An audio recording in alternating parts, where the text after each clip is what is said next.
고린도후서 13장입니다.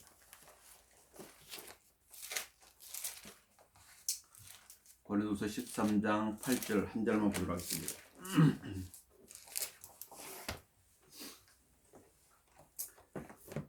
우리가 진리를 거슬러서는 아무것도 할 수 없고 오직 진리를 위해서만 할 수 있느니라. 그리스도 이 세상 살아갈 때 유념해야 될 말씀이죠. 우리가 진리를 거슬러서는 아무것도 할 수 없고 오직 진리를 위해서만 할 수 있느니라. 그래서 저는 오직 진리를 위해서만 할 수 있느니라는 제목으로 하나님의 말씀 전하도록 하겠습니다. 예수님은 길이요 진리요 생명이시지요. 예수님은 진리이시다. 빌라도는 진리이신 주 예수님을 앞에 두고 재판하면서 진리가 무엇이냐고 질문했죠. 그거 알고 싶어서, 진리를 알고 싶어서 질문하는 것이 아니라 그냥 던져본 말이죠. 사람들은 진리를 추구한다고 말은 하지만 그 말의 진위는 빌라도의 질문과 같은 것들이죠. 관심이 있어서 질문하는 것이 아니라 한번 해보는 것입니다. 그때 빌라도가 다시 재판장으로 들어가서 예수를 불러 그의 말을 내가 유대인의 왕이냐고 하니 예수께서 그에게 대답하시길 그 말이 내 스스로 하는 말이냐 아니면 다른 사람이 나에 관하여 너에게 해준 말이냐라고 하시더라. 빌라도 대답하기를 빌라도 대답하기를 내가 유대인이냐? 너의 민족과 선임 제사장들이 너를 나에게 넘겨주었느니라. 네가 무엇을 하였느냐고 하니 예수께서 대답하시기를 나의 왕국은 이 세상에 속한 것이 아니니라. 만일 나의 왕국이 이 세상에 속한 것이라면 내 부하들이 싸워서 나를 유대인에게 넘어가지 않게 했을 것이라. 그러나 지금 나의 왕국이 여기에 속한 것이 아니니라. 그러므로 빌라도가 주께 말하기를 그럼 내가 왕이냐 하니 예수께서 대답하시기를 내 말이 옳도다. 내가 왕이니라. 이 일을 위해 내가 태어났고 이런 이유로 내가 세상에 왔으니 진리를 증거하려는 것이라. 진리에 속한 자 누구나 나의 음성을 듣느니라고 하시니 빌라도가 주께 말할 진리가 무엇이냐고 하더라. 이 말을 한 후에 그가 다시 유대인들에게 나와서 말하기를 나는 이 사람에게서 아무런 잘못도 찾지 못하였노라. 질문했으면 답을 드려야 되는데 그렇지 않아 나와버렸단 말이지. 예수님이 오신 목적은 무엇이라 했죠? 진리를 증거하는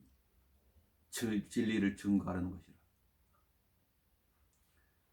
만약에 예수님께서 오시지 않았다면 우리 중에 구원받을 사람이 그 누가 있겠어요?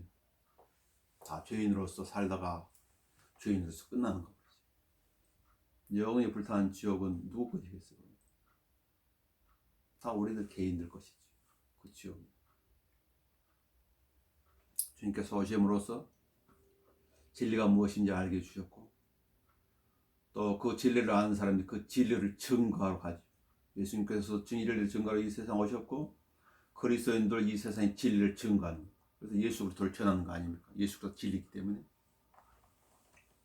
그래서 우리가 할 수 있는 일은 오직 진리를 위해서만 할 수 있느니라. 오직 진리를 위해서만 할 수 있느니라. 자, 진리이신 그분이 하신 일은 무엇일까요? 자, 13장 3절 4절 보도록 합시다. 진리이신 그분이 하신 일이 3절 4절에 나와 있는데 너희가 내 안에서 그리스도께서 말씀하신 증거를 찾고 있지만 그분은 너희에 대해 약하지 아니하시고 너희 안에서 강하시도다. 그분은 약하심으로 십자가에 못 박히셨지만 하나님의 능력으로 살아 계시느니라. 우리 역시 그분은 약하지만 너희와 함께 하나님의 능력으로 그분과 함께 살 것이라. 다니엘서 10장 21절은 진리의 성경이라는, 진리의 성경. 바른 성경이 아니라 진리의 성경이라는. 바른 성경이라는 이름의 성경이 있어요. 네슬 알란드 판에서 번역되어 있는 바른 성경이라는 게 있어요. 우리는 진리의 성경이라고 부릅니다. 왜냐하면 다니엘서 10장 21절 이렇게 말씀하기 때문이죠. 진리의 성경을 가지고 있다면 그것을 읽고 묵상하고 적용하고 지켜야 되겠죠. 우리의 경배는 영과 진리로 드려야 합니다. 다른 불로 드리면 안 되는 거예요. 미혹자 마귀의 목적은 무엇일까요? 성경을 불신하게 하는 거예요. 불신. 성경 위에 올라가든지 성경을 믿지 않게 하는 게 마귀의 목적이에요. 어떤 형태로라도 성경 위에 자신을 올려놓아서는 안 되는 거예요. 교만은 멸망의 지름길이기 때문이에요. 교만함을 가지면 안 되는 거죠. 너희가 내 안에서 그리스도의 말씀한 증거를 찾고 있지만 그분 너희에 대해 약하지 아니하시고 너희 안에 강하시도다. 그분은 약하심으로 십자가에 못 박히셨지만 하나님 능력으로 살아계시느니라. 우리 역시 그분 안에서 약하지만 너희를 향한 하나님의 능력으로 그분과 함께 살 것이라. 반복되는 내용이 있죠. 우리가 읽었던 구절 중에서 4절에 반복된 내용이 있습니다. 그게 무엇이나 하나님의 능력으로 살아계시느니라 하고 하나님의 능력으로 그분과 함께 살 것이라. 같은 내용을 말이죠. 하나는 첫 번째 예수 그리스도에 적용되는 것이고 두 번째는 우리에게 적용되는 것이죠. 부활의 능력이죠. 부활의 능력. 죄인을 구원하는 능력은 그리스도의 복음의 능력입니다. 복음만이 죄인을 구원할 수 있어요. 그 어떤 것도 죄인을 구원할 수 없죠. 그러나 복음의 능력만이 죄인을 구원합니다. 로마서 1장 16절에 나와 있습니다. 십자가를 전파하는 것은 구원을 받은 우리에게 하나님의 능력이 됩니다. 역시 고린도서 1장 18절에 나와 있죠. 그리스도는 하나님의 능력이며 하나님의 지혜이십니다. 예수님은 누구든지 나를 따라오려는 자기를 부인하고 자기 십자가를 지고 나를 따르라고 말씀하셨죠. 왜 그랬을까요? 왜 자기 십자가를 지고 나를 따르라고 했을까요? 그렇지 않으면 육신이 펄펄 살아나기 때문에. 십자가라고 하는 것은 육신을 못 박는 거예요. 육신을. 양손과 양발. 양손과 양발은 뭐예요? 죄를 실행하러 가는 도구들. 지체 중에서. 발이 없다면 죄를 지으러 그 목적에 갈 수가 없죠. 손이 없다면 살인을 행할 수가 없는 거예요. 살인을 없다. 이 손으로서 많은 비성경적인 글을 써가지고 많은 사람들 실족시키는 거예요. 손이 없다면.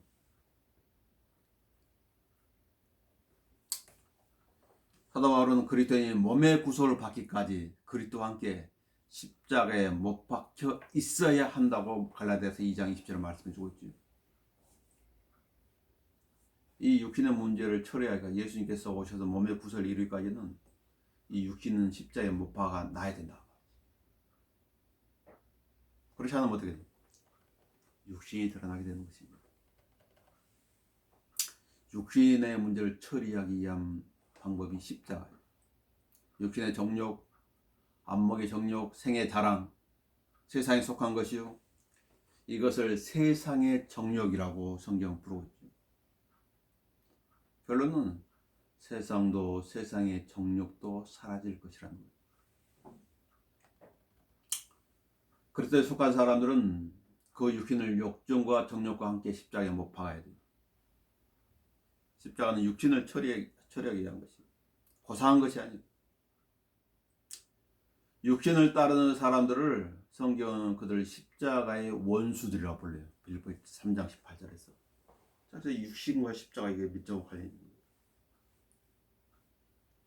십자가에 못 박혀 있는 이 육신을 내려내게 되면 그 사람이 육신을 따르게 됨으로써 하나님을 섬기는 게 아니라 자기 배를 섬기는 거예요. 그래서 십자가의 원수들이라고 해요. 하나님의 원수들이 아니라 십자가의 원수들이에요. 왜냐하면 육신을 따르기 때문에. 십자가는 육신을 처리하는 장소입니다. 두 강도가 잘못해가지고 십자가에 못 박혔을 때 그 육신이 십자가에 못 박힌 것이에요. 예수 그리스도는 강하시지요. 강하신 그분께서 왜 십자가에 못 박히셨는가? 그것이 보내심을 받은 이유예요. 예수께서 이렇게 말씀하십니다. 내 아버지께 내게 주신 잔을 내가 마시지 아니하겠느냐? 이것이 나를 보내신 아버지의 뜻이니 아버지 뜻대로 하옵소서. 아버지의 뜻이 하늘에서와 같이 땅에서도 이루어지이다. 나의 심판이 어려운 것은 내가 나의 뜻을 구하지 아니하고 아버지의 뜻을 구하기 때문이라. 그래서 예수님께서 그 일을 하러 이 세상에 오신 거예요. 아버지의 일, 아버지의 뜻, 그것을 이루기 위해서. 그럼 그리스도인을 이 세상에 남겨놓은 목적은 무엇일까요? 역시 주 예수님의 뜻, 주 예수님께서 행하신 그 목적을 이루기 위해서 그리스도를 이 세상에 남겨놓은 거죠. 그것이 사도행전 1장 18절에 나왔죠. 너에게 성령이 임하시면 가서 증거해라. 무엇을? 진리를 증거해라. 예수님께서 어떤 말씀하셨죠? 너희는 어떻게 생각하느냐? 다 내가 너한테 한 말을 해줄 테니까 너희가 어떻게 생각하는지 나한테 표명을 해보라. 그 말이죠. 어떤 사람이 두 아들이 있었냐? 아버지가 첫째한테 가서 아들아 오늘 내 포도에 가서 일하라. 그렇게 말했단 말이죠. 아버지 뜻을 전달했어요. 첫째 아들한테. 근데 그 첫째 아들이 뭐라고 하냐? 아니 가겠나이다. 난 안 가겠습니다. 오늘 스케줄이 바빠요. 지금 말합니다. 만나야 될 사람도 많아요. 그런데 이렇게 대답을 했지만은 못 가겠다고 대답했지만 아직 뉘우치고 갔다. 둘째에게도 똑같이 아버지가 말하는 것이 아들아 오늘 내 포도에 가서 일하라. 아들이 뭐라고 했어요? 둘째 아들이 예 아버지 가겠습니다 라고 하고는 가지 아니하니라. 대답은 잘했지. Yes sir. 네, 그렇게 하겠습니다. 근데 안 지켰다고 말이야. 그래 예수님께서 제자들한테 말합니다. 그 둘 중에 누가 아버지의 뜻을 행하였느냐. 이건 쉬운 문제죠. 쉬운. 이건 진짜로 쉬운 문제예요. 그들이 주께 말씀드립니다. 첫째이니이다. 정답을 맞춥니다. 첫째입니다. 그래서 예수께서 그들에게 말씀하십니다. 진실로 내가 너에게 말하니 세리들과 창녀들이 너희보다 먼저 하나님의 나라에 들어갈 것입니다. 그 사람들은 첫째 아들처럼 안 하겠습니다 했다가 뉘우치고 내가 죄인이구나 믿었단 말이지. 그러나 둘째 아들은 누구라고요? 예스, 우리는 하나님 잘 섬기는 사람들이야. 우리는 근본주의자. 우리는 멋없던 사람들이야. 우리는 무슨 성경을 가지고 있어? 우리는 대단한 지식을 가지고 있어. 우리를 따라올 사람이 없어.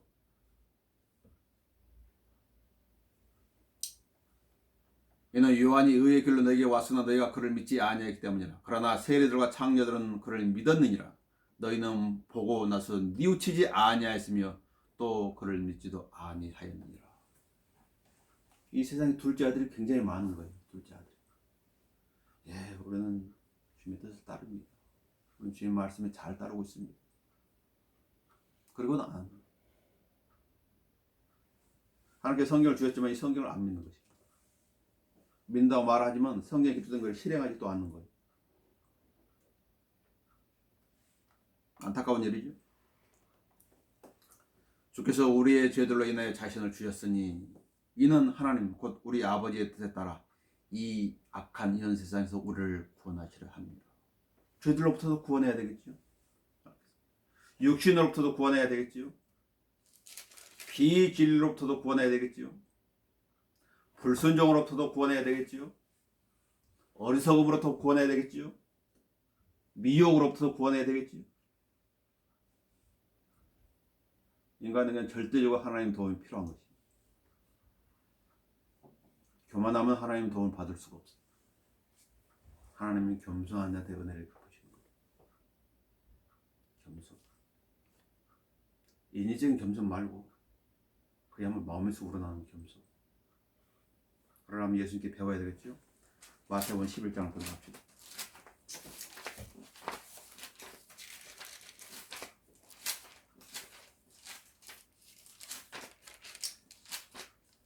마태복음 11장에 보시면 예수님께서 이렇게 말씀하시죠. 수고하고 11장 28절 수고하고 무거운 짐진 자들아 다 내게로 오라. 그러면 내가 내게 힘을 주리라. 나는 마음이 온유하고 겸손하니 내 멍에를 메고 나에게서 배우라. 그리하면 너희가 너희 안에 힘을 얻으리라. 이는 내 멍에는 쉽고 내 짐은 가볍기 때문이라고 하시더라. 진리의 말씀입니다. 이 말씀대로 하면 되는 것입니다. 우리도 진리이신 그분의 뒤를 따라야 되겠지요. 성경에 바울은 고린도 교회를 향해 이렇게 말씀하는 것입니다. 그러므로 나의 사랑하는 형제들아 경고하라. 흔들리지 말라. 항상 주의를 넘치하라. 이는 너희의 수고가 주 안에서 헛되지 아니한 줄을 너희가 알미니라. 그리스도 안에서 행한 일을 헛되지 않는 거예요. 물론 어떤 어려움이 있을 때 사람들이 생각을 잘못함으로써 그럼 부질없다고 생각할 수도 있지만은 그러나 하나님의 말씀은 헛되지 않는다고 말씀하고 있어요. 주님을 위해서 행한 일은 주님께서 기억하고 계시기 때문에 그게 중요한 것입니다. 두 번째, 오직 진리를 위해서 할 수 있는 일이라. 두 번째는 스스로 입증하라 그랬죠. 5절에 보면 13장 5절을 보시면 너희가 믿음 안에 있니 너희 자신을 시험하고 스스로 입증하라. 예수 그리스도께서 너희 안에 계신 것을 스스로 알지 못하느냐? 그렇지 못하면 너희는 버림받은 자들이라. 스스로 입증하라. 스스로 알지 못하느냐? 스스로 알지 못하느냐? 지금 아주 이 기본적인 것도 알지 못하냐고 말이지. 아주 기본적인 거.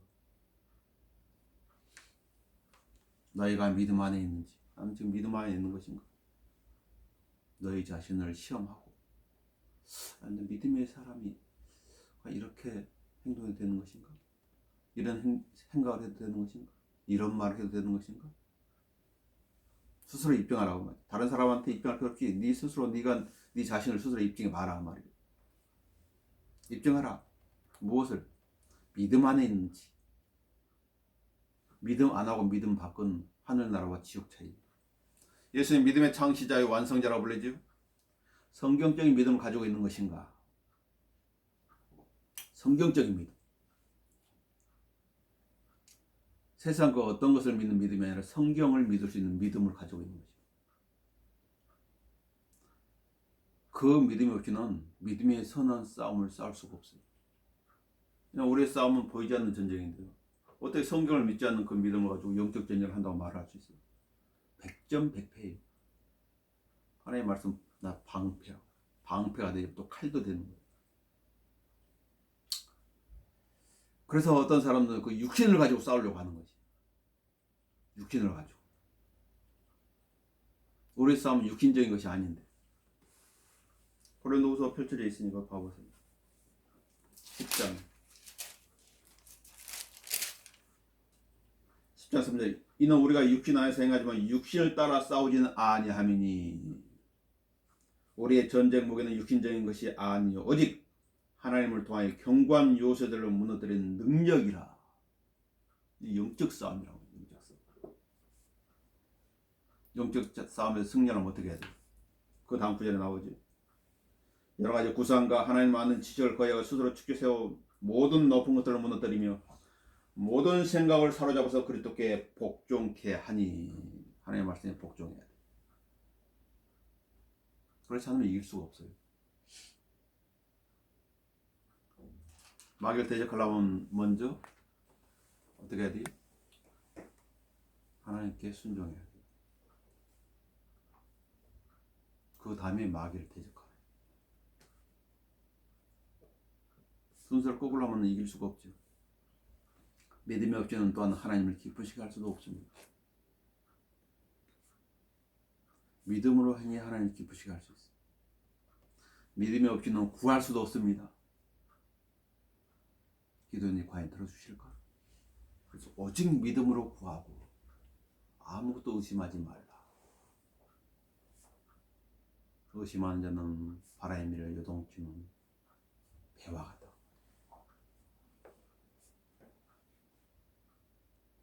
믿음이 없다고 하는 것은 그 사람 헛것과 같은 것이. 믿음은 고난 가운데 있을 때 순도가 아주 좋아져요. 그래서 고난이 오는 이유가 바로 거기에 믿음에서 불필요한 요소들을 찌꺼기를 제거하기 위해서. 사드락과 메삭과 아벳느고의 믿음은 용광로에 들어갔을 때 주님께서 그들과 동행하는 기쁨을 얻게 하십니다. 용광로라는 불순물을 걸러내는 거예요. 불순물. 예수 그리스도께서 내 안에 계시는 것인가? 예수 그리스도 내 안에 거하시는데 나는 예수 그리스도 말을 다른 걸 생각하고 있는 것인가? 내가 믿음 안인지 너희 자신을 시험하고 스스로 입증하라. 하나님의 온전한 뜻이 무엇인지 입증해야 돼.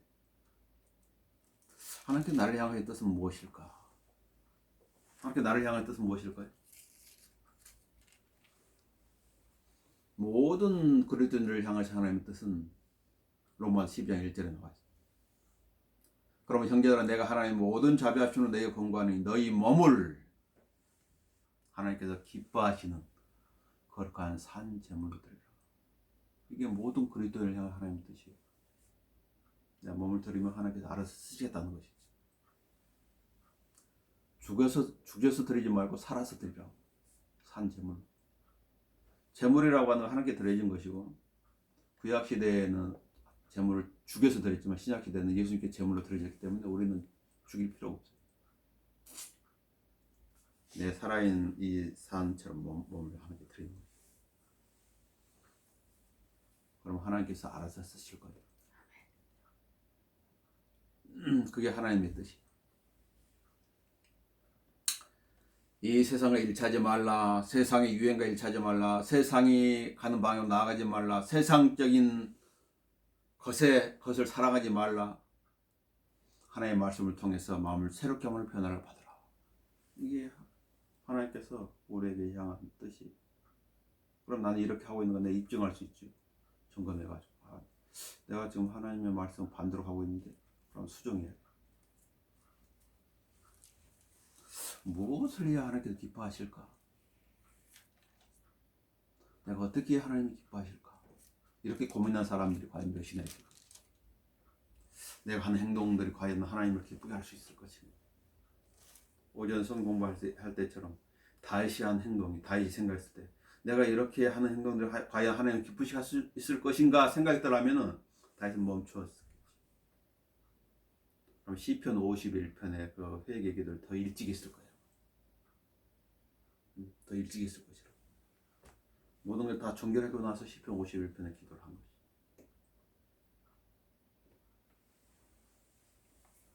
육신 안에 있다면 하나님 기쁘시게 할 수 없습니다. 무엇이 주를 기쁘시게 할 것인가 입증하라고 그랬죠.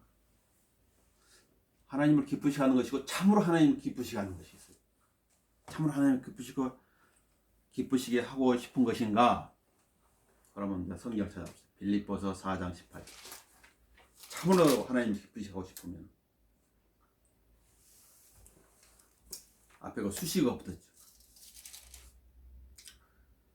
성경적인 사역자들을 돕는 일은 주를 참으로 기쁘시게 하는 일이에요. 빌립보서 4장 18절에 나왔지요.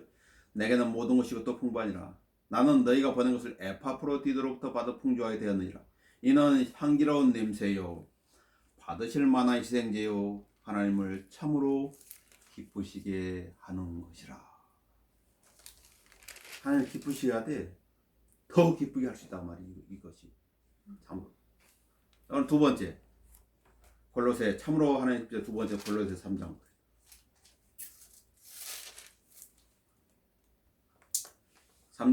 골로새 3장 20절은 자녀들한테 하는 말이에요. 자녀들아 모든 일에 부모에게 순종하라. 이것이 주를 참으로 기쁘시게 하는 것이라. 이 두 구절대로 하면 주님을 참으로 기쁘시게 할 수 있는 거예요. 모든 일에 순종하는 것이 하나님께서 해놨어요. 그렇다면 부모가 그렇다면 자녀한테 불필요한 일을 시키겠어요? 또 그 다음에 주님을 기쁘시게 하는 복음을 전하는 일이 데살로니가전서 2장 4절 봅시다. 주님을 기쁘시게 할 수 있는 일을 지금 찾고 있는 거예요. 내가 주님을 기쁘시게 하고 싶다. 그렇다면 이대로 하면 됩니다. 데살로니가전서 2장 4절에 오히려 하나님의 승리를 받아 복음을 위탁받는 일을 전하는 이는 사람들을 기쁘게 하려 함이 아니며 우리의 마음을 시험하시는 하나님만을 기쁘시게 하려 함이라. 하나님을 기쁘시게 하고 싶으면 복음을 전하면 되는 거예요. 간단한 거예요. 하나님을 기쁘시게 하는 것은. 그래서 성경을 봐야 돼. 그래야 하나님께서 무엇을 기뻐하시는지, 무엇을 싫어하는지. 이걸 반대로 하면 하나님 기뻐하지 못하겠죠. 주님 보시기 합당한 일을 주님을 기쁘시게 하는 거예요. 골로새서 1장 10절.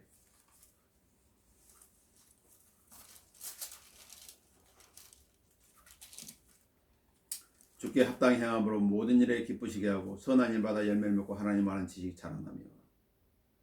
주님 보시기에 합당한 일은 주님을 기쁘시게 하는 것. 그것이 무엇일까요? 성경의 권면을 따르는 일입니다. 성경에서 하라 했고 하지 말라고 했는데 하라 하는 걸 하면 되고 하지 말라는 것을 하지 않으면 돼요. 나 못 지겠다 하나님 앞에 주님 죄송합니다. 제가 하나님의 말씀에 순종했습니다. 그러니까 하나님께 자백하는 것도 기쁘시게 하는 거예요. 그 탕자가 둘째 아들 탕자가 부모로부터 재산을 물려받았을 때 자기 재산이 됐잖아요. 그 재산을 가지고 먼 나라로, 아버지로부터 가장 먼 나라로 가가지고 방탕에 살면서 창녀들과 더불어가지고 돈을 다 탕진했지. 그 자신의 잘못을 깨닫고 돌아왔을 때 그의 심정은 아들의 자격으로 온 것이 아니라 그 아버지 집안에 있는 종의 그 자격으로 아주 겸손한 마음으로 온 거예요. 그때 아버지가 오는 걸 보고 따지지도 않고 묻지도 않고 왜 낭비했느냐, 너는 왜 그렇게 방탕에 살아, 말도 하지 않고 돌아온 것 그 한 가지를 기뻐했다고 그랬지. 잔치를 베풀려, 잔치를. 그게 하나님의 마음. 자신의 잘못을 깨닫고 돌아오는 것. 그러면 하나님께 기뻐하시다. 에녹은 하늘나라 옮기기 전에 하나님을 기쁘게 했다는 그 증거를 받았습니다. 에녹에게 있었던 건 무엇일까요? 믿음이 있었기 때문에. 믿음. 우리도 마찬가지입니다. 우리도. 내가 주님께 입증할 수 있는 것은 무엇일까? 나는 이 하나님 말씀을 오직 그대로 믿습니다. 또 이 하나님의 말씀에 순종합니다. 이 하나님의 말씀을 판단하지 않습니다. 내가 부족할지라도 하나님의 말씀은 부족하지 않습니다. 완전합니다. 내 어리석은 눈을 열어주시고 하나님의 말씀을 바라보게 해주십시오. 내가 얼마나 부족한지요. 시력도 약하고 청력도 약하고 깨닫는 것도 둔하고 그런 자세로 주님 앞에 나가야 돼. 그래야 은혜를 받을 수가 있어. 마치 자기가 대단한 걸 아는 것처럼 자만하면 안 되는 거죠. 세 번째로 오직 진리를 위해서 할 수 있는 세 번째는 경계를 넘지 말라는 것이 경계선을 딱. 하나님이 이 경계선을 넘는 걸 싫어하시죠. 우리가 진리를 거슬러도 아무것도 할 수 없고 오직 진리를 위해서만 할 수 있는 일이라. 내가 하는 일은 진리와 관련된 일인가? 아니면 진리와 무관한 일인가? 그럼 답이 나오는 거예요. 진리와 상관없는 일이네. 주님께로부터 칭찬을 기대하면 안 돼요. 아담은 진리의 경계를 넘어감으로써 자신과 인류에게 죄가 들어오도록 문을 활짝 열어놨어요. 경계선을 넘어가 버렸어요. 아브라함은 기근을 피해가지고 약속의 땅을 떠나서 세상 옆에 이집트로 내려갔죠. 창세 12장에서. 그래서 그는 수치를 당한 거예요. 거짓말도 해야 됐어요. 나오미의 남편 엘리멜렉이라는 하나님은 왕이시다 뜻이거든. 이름의 뜻은 아주 좋지. 하나님 나의 왕이시다. 엘리멜렉은 기근으로 베들레헴 유다를 떠나가지고 모압 땅으로 귀가하기 위해서 가족을 이끌고 갔어요. 10년을 지난 동안에 무슨 일이 벌어졌죠? 자신이 죽고 두 아들의 이방인과 결혼했는데 그 두 아들도 죽고 아내와 두 며느리만 남겨둔 거예요. 성경 그걸 기록하고 있는 거예요. 그러니까 경계선을 넘어왔기 때문에 사람이 고난이 다가오면 고난을 막 피하기 위해서 다양한 그 지혜를 발휘하거든. 어떻게 하면 이 고난을 피해볼까 그런 생각. 그러나 성경이 말하는 고난은 정면 돌파하라. 정면 돌파라는 거지. 그래서 에스더라는 여인은 죽으면 죽으리라. 죽으면 죽으리라. 그래서 사드락 메삭 아벤노 같은 사람이 왕이여 그리 아니하실지라도 우리는 하나님을 섬기는 것을 포기하지 않겠습니다. 죽을지라도. 어떤 사람이 성경을 가지고 이 나라에 왔을 때 그냥 왔을까요? 많은 어려움을 겪어서 온 거예요. 복음을 들고 왔을 때도 마찬가지예요. 많은 어려움을 가지고 겪으면서 간 거예요.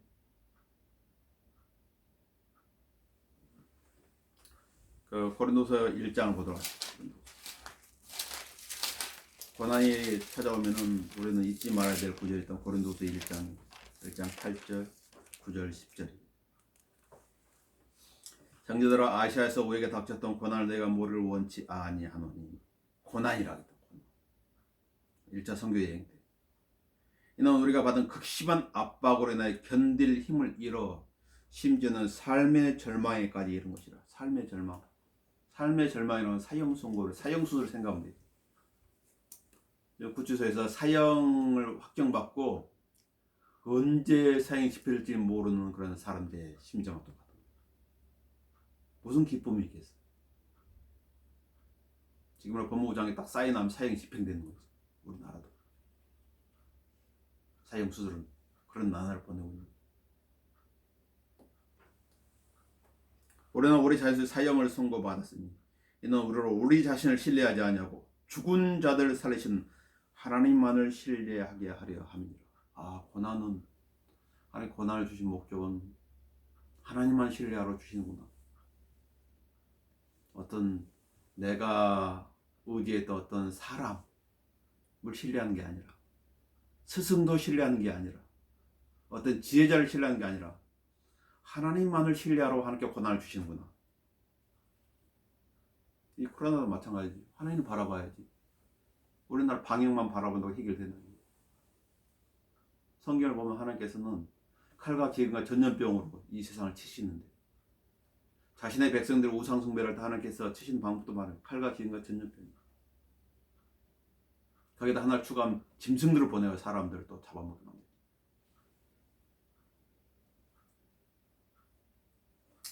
그분을 신뢰하면 어떻게 될까요? 하나님 신뢰하면 10절에 그분께서 우리를 그처럼 극심한 사망에서 구해내셨으며 과거에 구해냈다고 말이에요. 이 간증이에요. 그 사람. 성경적인 간증 그 사람 믿음에 굉장한 힘이 되는 거예요. 다른 사람에게도 힘을 주는 것이죠. 또 구해내고 계시니 어려움은 한 번으로 끝나지 않는다. 파도가 밀려서 계속 어려움들이 오는 거예요. 그분께서 여전히 우리를 구해내 주실 것 미래에도 과거에도 현재도 그랬으니까 앞으로도 고난이 다가오면 구해 주실 것이다. 아멘. 우리는 그분을 신뢰하노라. 그래서 성경을 알아야 돼요. 그렇게 했을 때 이렇게 고백할 수 있습니다. 4장을 봐봅시다. 4장 8절로 우리가 사하면서 고난을 당하여도 괴로워하지 아니하며 지금 사하면서 지금 괴로워 고난에 지금 쌓이다 4년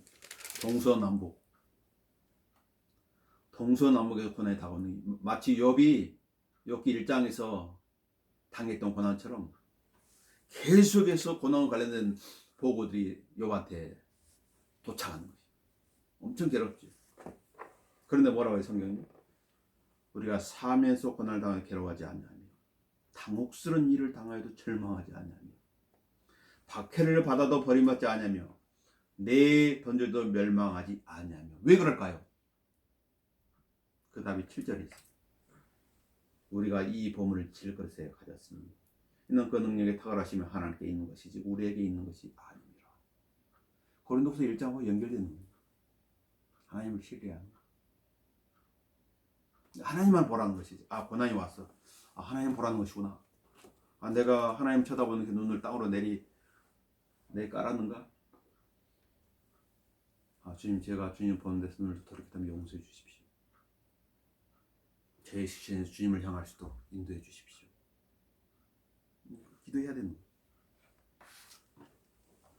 다윗 왕은 육신의 정욕에 사로잡혀가지고 히든 우리의 아내 밧세바를 취함으로써 깊은 수렁 속으로 빠져들었습니다. 죄는 약간의 달콤함을 주지만 그 뒤에는 매우 긴 쓰라림이 있는 거예요. 짧은 순간의 쾌락, 긴 시간의 고통, 이게 죄가 준. 제가 그런 쾌락을 안 준다면 누가 그 죄의 유혹에 넘어가요? 그래도 쾌락이 있기 때문에 넘어가는 거예요. 오히려 내가 주께서 원하시면 우리가 살겠고 또 이것이나 저것 할 수 있으려고 말해야 할 터인데 이제 너희가 너희 자만 가운데 기뻐하시니 그러한 기분 다 악하니라. 야고보서 4장 15절 16절 말씀입니다. 진리대로 하고 있는 것인가? 우리가 진리를 거스르는 아무것도 할 수 없고 오직 진리를 위해서만 할 수 있느니라. 진리를 거스르 하는 일은 얀네와 얀브레처럼 아무런 의미가 없습니다. 얀네와 얀브레가 출애굽기에서 모세를 대적했는데 그들 한 일이 어떤 평가를 주님으로부터 받았어요? 아무런 평가를 받지 못하는 거예요. 내가 하는 일이 진리를 거스르는 일이라면 즉시 멈춰야지. 진리를 위하는 일은 많이 할수록 좋습니다. 그러나 믿음의 분량대로 해야 돼. 믿음의 분량이 요만한데 이렇게 하려고 그러면 그 사람 교만해져. 벼가 있는 순서는 씨를 뿌리고 줄기가 자라나고 잎이 나오고 거기서 이삭이 하나하나씩 맺히면서 순서에 순리대로 해야지 갑자기 되면 또 문제가 생깁니다. 하나님 진리대로 심판하실 것이지요. 진리를 행한 자는 빛을 좋아합니다. 진리를 행한 자. 그러나 진리를 싫어하는 자는 빛을 싫어요. 벌레들이 있다. 이 시골 같은 데 보면은 이 떼약볕에 여름에 이 돌멩이를 딱 들치면 거기에 뭐가 벌레들이 다 숨어 있어. 그래서 딱 들쳐내면 벌레들이 막 어둠을 향해 그늘로 막 숨는 거예요. 빛을 싫어하는 거예요. 요한은 진리에 대해 증거했대. 우리도 마찬가지 진리에 대해 증거해야 돼. 입으로 증거하는 것이 있고 진리를 그의 삶으로 증거하는 것이 있어요. 어떤 것이 영향력이 클까요? 파급력. 그 사람을 아는 사람이라면 가족 중에 있다면 몸으로 보여줘야 돼. 진리를 향해서. 입으로 아무리 듣지도 않아. 왜? 잘 알잖아. 너나 잘하세요. 그렇게 말합니다. 성령 우리를 모든 진리로 인도하십니다. 진리를 알아야 그 사람이 주님을 섬기는데 자유롭게 됩니다. 성경도 알아야 자유롭게 되죠. 성경 말씀 알아요. 아, 그건 그게 아닌데요. 성경 그렇게 말씀하고 있지 않는데요. 아, 형제님은 뭔가 지금 잘못 생각하고 있어요. 미혹의 영이 사로잡혀 있는데요. 성경에 뭐래? 사탄을 따라 길을 잘못 들어선 사람이. 사탄에게 사로잡힌 사람도 있는 교회 안에. 진리의 말씀을 거룩해 합니다. 그 사람이 거룩하게 되려면 하나님의 말씀을 계속해서 봐야 돼요. 진리의 경계를 넘으면 안 되지요? 진리의 경계를 넘으면 안 됩니다. 속아도 안 됩니다. 다윗처럼 육신에 속게 되면은 그의 쓰라림은 길게 되는 거예요. 요나처럼 환경에 속게 되면은 그는 고래의 뱃속에 들어가야 돼요. 베드로처럼 자신에게 속게 되면은 예수님께서 사탄아 내 뒤로 물러가라 라는 소리를 듣게 되는 거예요. 또 후메네와 필라토처럼 누군가를 미혹해서도 안 되는 거예요. 믿음을 뒤집어 엎어보면 안 되지. 믿음을 세워줘야지. 그리스도인이 믿음을 세워줘야 되는데 같이 깎아내리면 안 되는 거예요. 우리 같이 실족하자 그래도 안 되는 거예요. 하나님께서 가장 좋은 것을 알려줬다면 그 좋은 것을 잘 간직해야지. 그리고 거기서부터 출발해서 더 나아가야지. 후퇴하면 안 되는 거예요. 진리의 길에서 실족시키는 일을 하면 또 안 돼요. 주님으로 또 혼나는 거예요. 마태복음 18장을 보도록 합시다. 마태복음 18장 6절을 보시면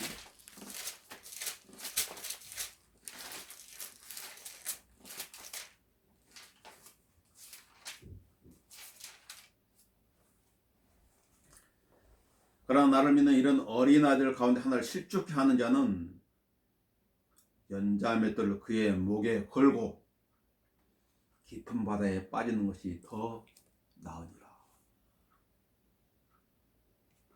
믿음이 연약한 사람들이 어린아이거든. 고린도 교회에는 그런 사람들이 많았어. 영적으로 연약한 사람들. 실족시키지 말라고 말해. 누군가를 실족시키려면 차라리 네 목에다 연자맷돌을 메고 깊은 바다에 빠지는 게 낫다. 왜? 그렇게 되면 입을 다물게 될 것이니까. 실족시키는 일을 중단할 거 아니에요. 약한 형제를 망치면 안 된다고 성경 말하고 있지요. 약한 형제들, 양심이 약한 형제들입니다.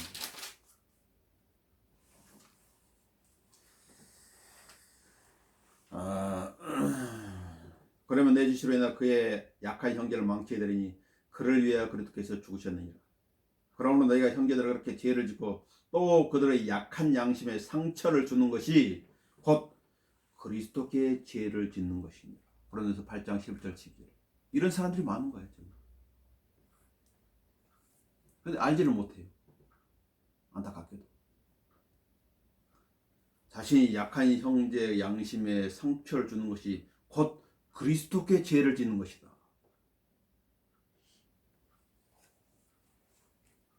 멈춰야 되겠죠. 비진리를 확산시키는 일, 하나님을 슬프게 만드는 것이고 진리의 경계를 넘어선 사람, 진리의 경계를 넘어선 사람. 비진리를 확산시키면 안 돼. 진리를 확산시켜야지. 디도서 1장 11절 더러운 이익 때문에 가르쳐서는 안 될 것들을 가르쳤어. 그거 가르치면 안 되는데. 집들을 온통 집어넣는 그들의 입을 막아야 될 것입니다. 디도서 1장 11절 나와있죠. 또 진리 경계를 넘는 사람들이 있어요. 어떤 사람입니까? 하나님의 일꾼들을 헐뜯는 사람. 그도 역시 하나님의 사람이라고 그래요. 이런 사람이 있어요. 어떤 사람이에요? 디오트레페 같은 사람. 내가 그 교회 편지를 썼으나 그들 중에 으뜸이 되기를 좋아하는 디오트레페가 우리를 영접하지 아니하노라. 그러므로 내가 가면 그가 행하는 일들을 기억하리라. 그가 악한 말 우리를 헐뜯고 그것으로도 만족하지 않고 형제들도 영접하지 아니하며 그렇게 하고자 하는 자들을 방해하여 교회에서 내어 쫓는도다. 하나님 섬긴다고 하는 사람이 디오트레페. 하나님 섬긴다고 하는 사람들한테 어떻게? 박해를 행하는 거예요. 이 세상을 살아가면 대마의 뒤를 따르게 됩니다. 이 세상을 살아가면 대마의 뒤를 따르게 돼요. 대마처럼 데살로니가로 갑니다. 성경에 말씀해주고 있죠. 우리가 진리를 거스르는 아무것도 할 수 없고 오직 진리를 의지하면 할 수 있다. 이렇게 고린도서 14장 8절에 나와 있어요. 내가 하고 있는 진리를 위한 일인가 비진리를 위한 일인가. 만약 비진리를 위한 일이라면 그가 가장 좋은 상태에 있다 할지라도 그의 법은 헛되다. 성경 말씀하고 있어요. 전도서의 그 결론이 뭐죠? 헛되고 헛되며 헛되고 헛되니 모든 것이 헛되다. 이 아래서 행하는 모든 것이 헛되다. 하나님과 관계없는 사람의 고백인데 사실은 하나님과 관계 있는 사람의 고백이에요. 솔로몬의 고백입니다. 왜 솔로몬은 그런 고백을 한 것인가? 그런 설교를 한 것인가? 자기가 겪어보니까 하나님과 관련된 일 외에는 다 헛되더라는 것이지. 진리와 관련된 일 외에는 다 헛되더라. 이 세상에 먹고 마시고 열심히 일하고 그래서 죽어버렸어. 무슨 의미가 있지? 진실로 사람마다 헛된 그림자같이 걸어다니며 진실로 그들이 헛되이 분주하니 재물을 쌓으나 누가 그것을 가질지 알지 못하나이다. 왜 일을 해야 되는지 목적도 모르고, 왜 열심히 살아야 되는지 목적도 모르고, 왜 여기저기 다니면서 분주해야 되는지 그 목적도 모르는 삶. 어떤 사람이 이런 말을 하겠어요? 하나님과 관계없는 사람. 또 하나님을 믿는다고 하지만 하나님의 뜻을 어긋나서 일을 행하는 사람. 똑같은 거예요. 반면에 진리를 따라 산 사람의 고백은 이렇게 하면서 세상을 떠나는 것입니다. 자, 우리 디모데후서 읽고 마치도록 하겠습니다. 디모데후서 4장. 진리를 위해서 살았다면 이 고백이 그 사람의 고백이 될 것입니다. 4장이 그래요. 내가 이미 제물로 드릴 준비가 되어 있고 떠날 때가 이르렀도다. 내가 선한 싸움을 싸우고 달려야 할 길을 마치고 믿음을 지켰으니.